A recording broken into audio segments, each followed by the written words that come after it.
আমন্ত্রণ জানাচ্ছি প্রিয় দর্শক, মানচিত্রের নিয়মিত আয়োজন কথোপকথন। বন্ধুরা, প্রীতি, সালাম এবং শুভেচ্ছা নেবেন।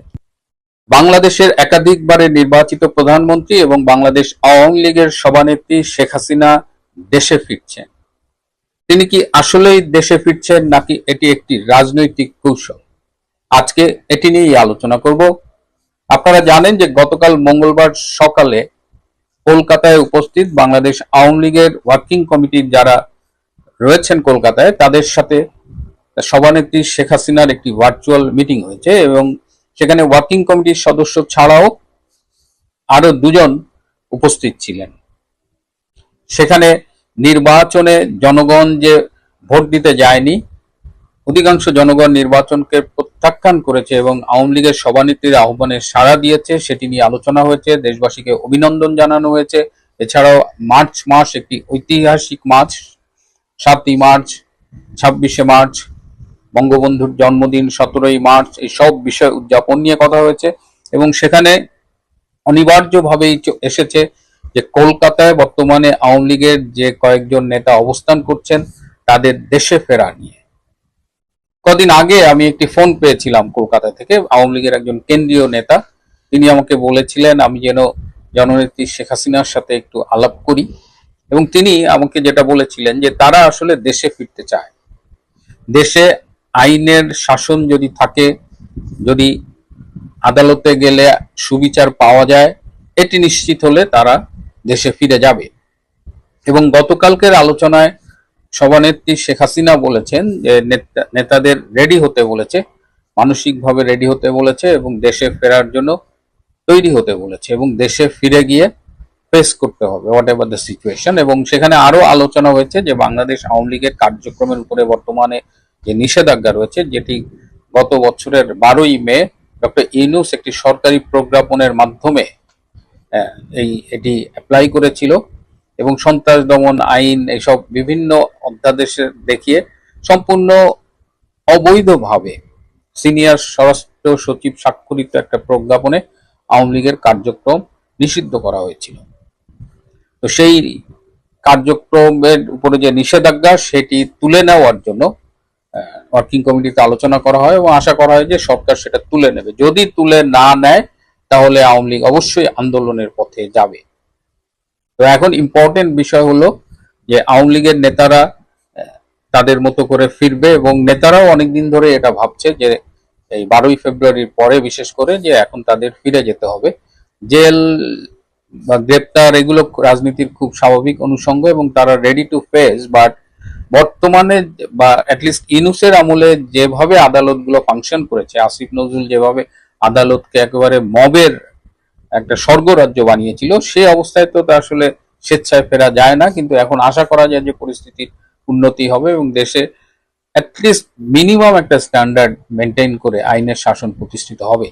কিন্তু আমাদের স্বরাষ্ট্রমন্ত্রী বর্তমানে যিনি, তিনিও বলেছেন যে দেশে এখন আর মবের শাসন চলবে না। এই কথা যখন তিনি বলছেন ঠিক তখনই আমরা গতকাল দেখলাম বরিশালের আদালতে আইনজীবীরা বিচারকের উপস্থিতিতে মব করছে। আইনজীবী যারা আইন বাস্তবায়ন, আইনের শাসন কায়েমের একটা অংশ, গুরুত্বপূর্ণ অংশ, তারা কেন্দ্রীয় নেতৃবৃন্দ, কেন্দ্রীয় একজন মন্ত্রীর স্টেটমেন্টকে উপেক্ষা করে তারা মব করছে। তো এই অবস্থায় তো বাংলাদেশে এখনো আইনের শাসন ওভাবে এস্টাবলিশড হয়নি। তারপরেও আওয়ামী লীগ নেতৃবৃন্দ কিন্তু রেডি হচ্ছে। তারা হয়তো সবাই একসাথে না হলেও আস্তে আস্তে তারা বাংলাদেশে ফিরবে। এই যখন অবস্থা, তখন আরো একটি আলোচনা আসছে যে শেখ হাসিনা নিজে কি দেশে ফিরছেন। ওই মিটিংয়ে অনেকেই বলেছিলেন যে নেত্রী আপনাকে নিয়ে আমরা দেশে ফিরবো। নেত্রী বলেছেন যে তোমরা তোমাদের মতো করে ফেরো, আমি আমার মতো করে ফিরব। একটি সূত্র আমাকে নিশ্চিত করেছে যে শেখ হাসিনা ভারতীয় কর্তৃপক্ষকে জানিয়েছেন যে তিনি অবিলম্বে বাংলাদেশে ফিরে যেতে চান। তিনি এটাও বলেছেন যে বাংলাদেশে ফিরে গিয়ে তিনি আইন যে বিচারিক প্রক্রিয়া সেটা ফেস করতে চান। তিনি বলেছেন তিনি ফাঁসিকে ভয় পান না, তিনি জেলে যেতে ভয় পান না, কিন্তু তিনি বাংলাদেশে ফিরে যেতে চান।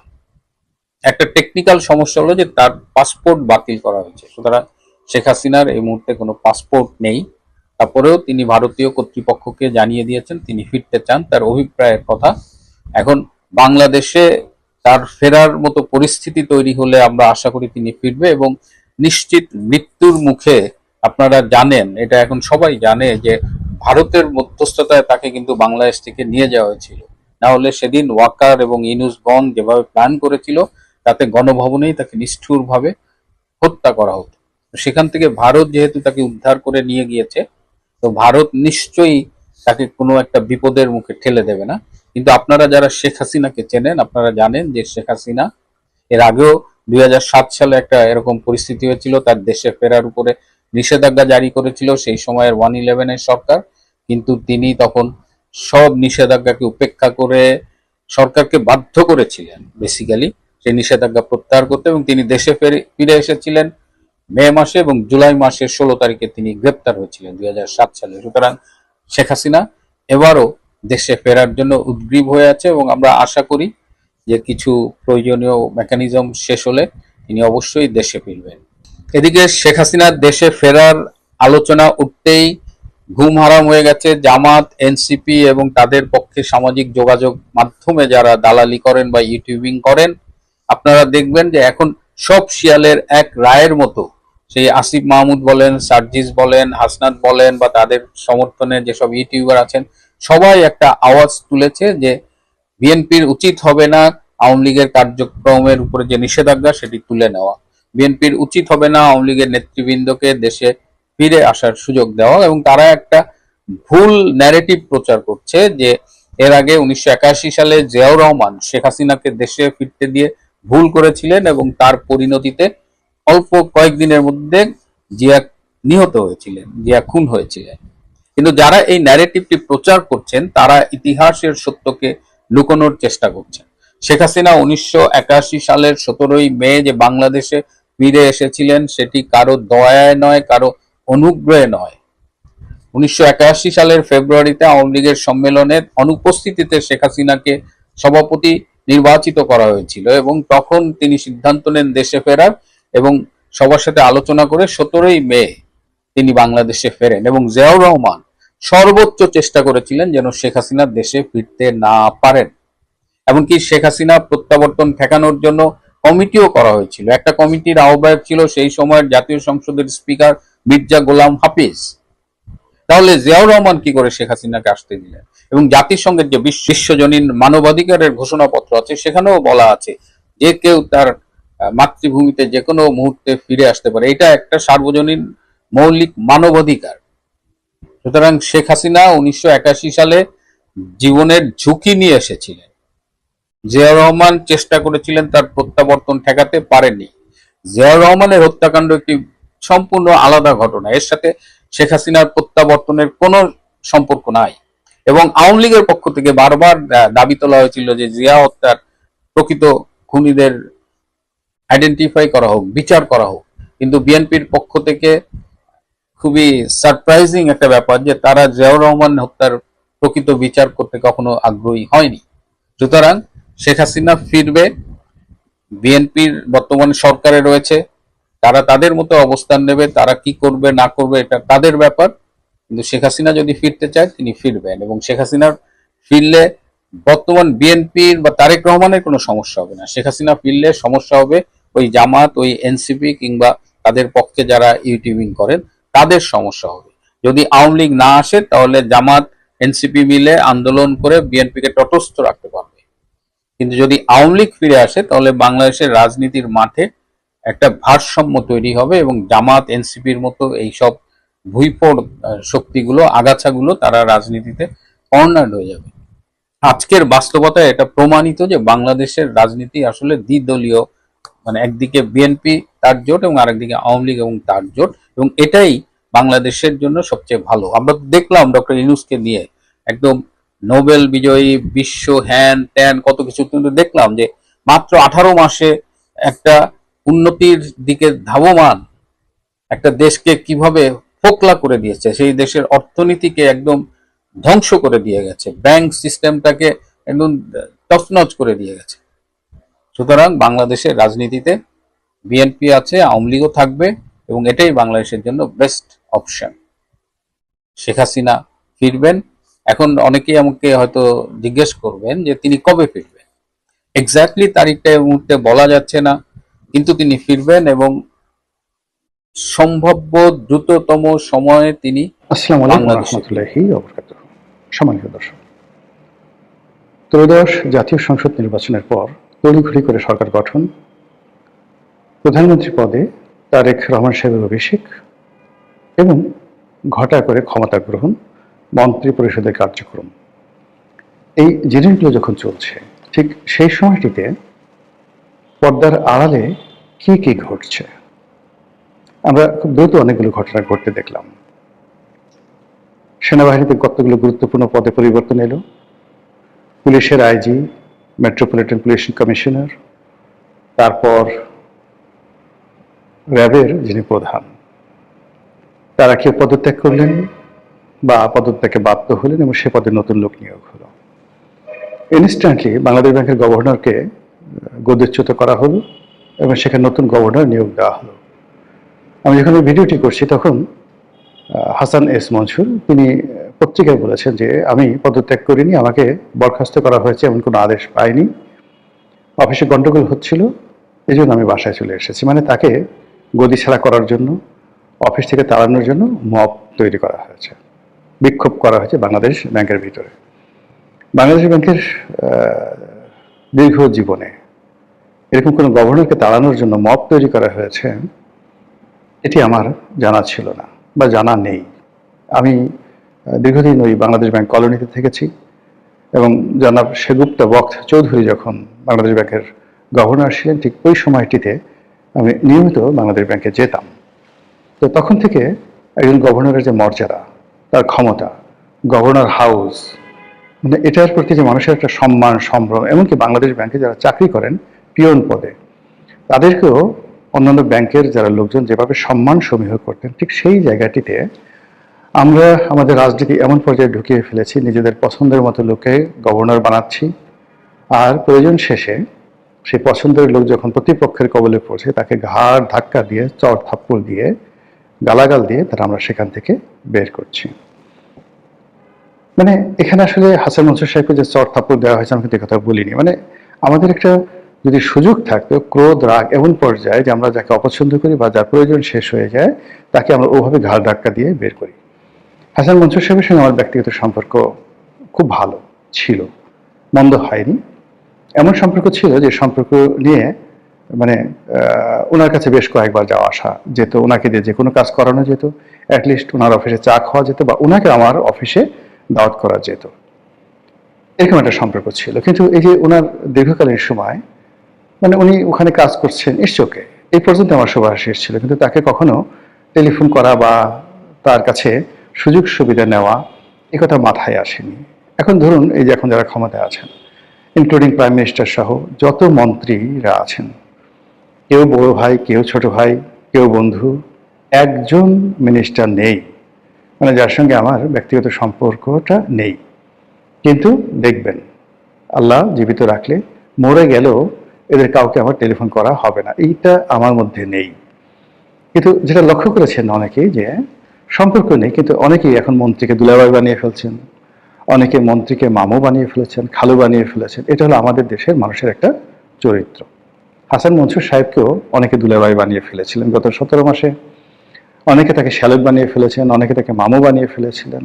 এবং ওই বাংলাদেশ ব্যাংকের মধ্যেই তেলবাজি কাকে বলে, এবং হাসান মনসুর সাহেবের মতো একজন যাকে বলা হয় সাদামাটা মানুষ, উনি ব্র্যাক ব্যাংকের চেয়ারম্যান ছিলেন। আমি একদিন বললাম যে ভাই আপনি ব্র্যাক ব্যাংকের চেয়ারম্যান হলেন কি করে, কয় টাকা বেতন পাচ্ছেন, আপনাকে কত টাকা দিয়ে সেখানে রাখা হচ্ছে? সে বলছে রানি ভাই মানে আসলে এটা একটা অলংকারিক পোস্ট, আমার আসলে এখানে কিছু করার থাকে না, এ সবই ব্র্যাকের লোকজন করে, আমি শুধু বোর্ড মিটিংয়ে যাই, এই বোর্ড মিটিংয়ে অ্যাটেন্ড করার জন্য একটা নির্দিষ্ট মানে টাকা দেওয়া হয়। এই হলো ব্র্যাক ব্যাংকের চেয়ারম্যানের ক্ষমতা।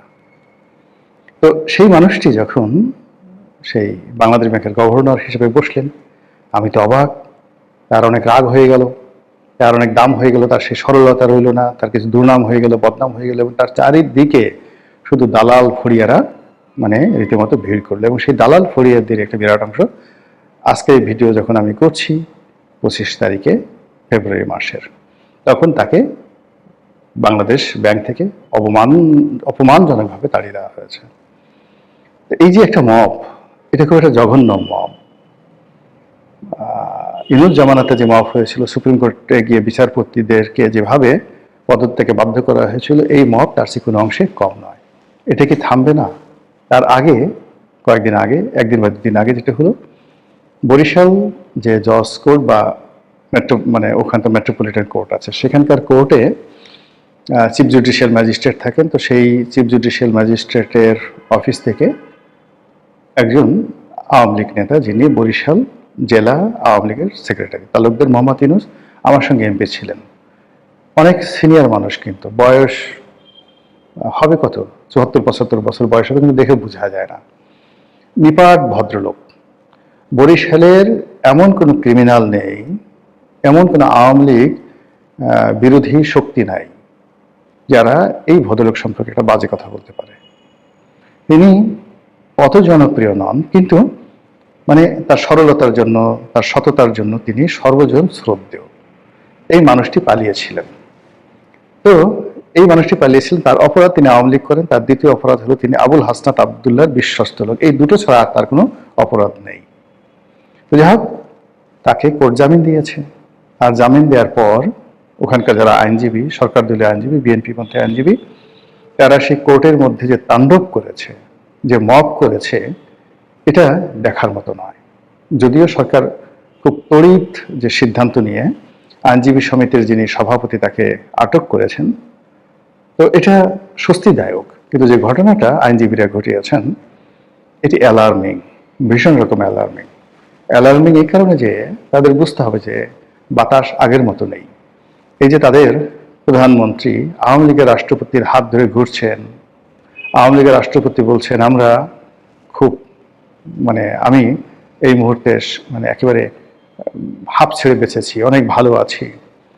বিডিআর পিলখানা হত্যাকাণ্ডে যে দিবস উদযাপন করার জন্য প্রধানমন্ত্রী এবং রাষ্ট্রপতি একসঙ্গে যাচ্ছেন, তারপর বনানী কবরস্থানে একসাথে যাচ্ছেন, এই যে দৃশ্য আপনারা দেখছেন, বাতাসের মধ্যে কিছু গন্ধ কি পাচ্ছেন? সারা বাংলাদেশে যেভাবে ইলেকশন হয়েছে, সেই ইলেকশনের মধ্যে যে কিছু একটা হয়েছে, এটা কি বিএনপির যারা কট্টরপন্থী খুব ভাব দেখাচ্ছে আমরা হয়ে গেছি, তারা কি বুঝতে পারছেন যে এখানে পর্দার আড়ালে কিছু একটা হয়েছে? হঠাৎ করে তারেক রহমান সাহেব যে কয়দিন আগে বললেন যে তার দেশে আসাটা তার উপর নির্ভর করে না, তার মা অসুস্থ, মরণাপন্ন, হাসপাতালে, জ্ঞানহীন, ঠিক সেই সময়টাতে তিনি আসতে পারছেন না। আর অলনে ছাড়েন 25 তারিখে তিনি যে এসে গেলেন, হঠাৎ ঘোষণা দিলেন যে আমি আসছি। আপনি কি এর বাতাসের গন্ধ টের পাচ্ছেন যে কেন তিনি এতটা সাহসী হলেন? স্ত্রী এবং কন্যাকে নিয়ে তিনি চলে আসলেন এবং সবাই তাকে স্বাগত জানালো। এই যে তিনি বাংলাদেশে এলেন, তার মায়ের জানাজা হলো, সেই জানাজাতে ভারতের পররাষ্ট্রমন্ত্রী এলেন, আর তিনি ক্ষমতা গ্রহণ করার সঙ্গে সঙ্গে ভারত তার ভিসা উন্মুক্ত করে দিল। দলে দলে বাংলাদেশি লোক এখন কলকাতাতে যাচ্ছে, কলকাতা থেকে দলে দলে লোক বাংলাদেশে আসছে। রামপাল বিদ্যুৎ কেন্দ্রের যে প্রধান নির্বাহী পদে ভারতীয় নাগরিক যোগদান করেছে, এটার ইঙ্গিত কি বিএনপির লোকজন বুঝতে পারছে কি হচ্ছে? যদি বুঝতে না পারে, তাহলে এই বাতাস, যে বাতাস এখন বিএনপির দিকে আছে, এই বাতাস কিন্তু জামাতের দিকে চলে যাবে, নির্ঘাত জামাতের দিকে চলে যাবে। তো কাজেই এই যে মববাজি বিএনপির জামানাতে এই দুটো ঘটনা বললাম, হয়তো আরো অনেক ঘটনা ঘটেছে যেগুলো পেপার পত্রিকায় আসছে ছোট ছোট করে, কিন্তু উল্লেখ করার মতো নয়। যেমন এই যে মবটা যেখানে গভর্নরের সাথে হয়েছে, এই মব যদি পুলিশ বাহিনীতে মিস্টার সাজ্জাদের সাথে হতো, আমি সাজ্জাদ সাহেব যিনি আছেন মেট্রোপলিটন পুলিশ কমিশনার, সেই মেট্রোপলিটন পুলিশ কমিশনার পদত্যাগ করলেন, এটা আমি কোনো অবস্থাতে মেনে নিতে পারছি না। তাকে রেখে দেওয়া উচিত ছিল, তাকে মর্যাদা দেওয়া উচিত ছিল। বিএনপির এই মানুষটির প্রতি কৃতজ্ঞ থাকা উচিত ছিল, কারণ এই মানুষটি যমুনার সামনে যে ইনকিলাব মঞ্চের বিক্ষোভ সমাবেশ ছিল, আগে হাদির বিচার তারপরে নির্বাচন, এবং সেটা যদি এই একটি মানুষ যদি একটু ঢিল দিয়ে দিতেন, নির্বাচন হতো না। লিখে রাখতে পারে নির্বাচন হতো না। আমি তখনই তাকে নিয়ে একটা স্ট্যাটাস দিয়েছিলাম, এবং তিনি সেই ঘর থেকে একটা গেঞ্জি পরে, হাতে লাঠি নিয়ে, স্যান্ডেল পরে এসে যেভাবে সেই মব নিয়ন্ত্রণ করেছেন।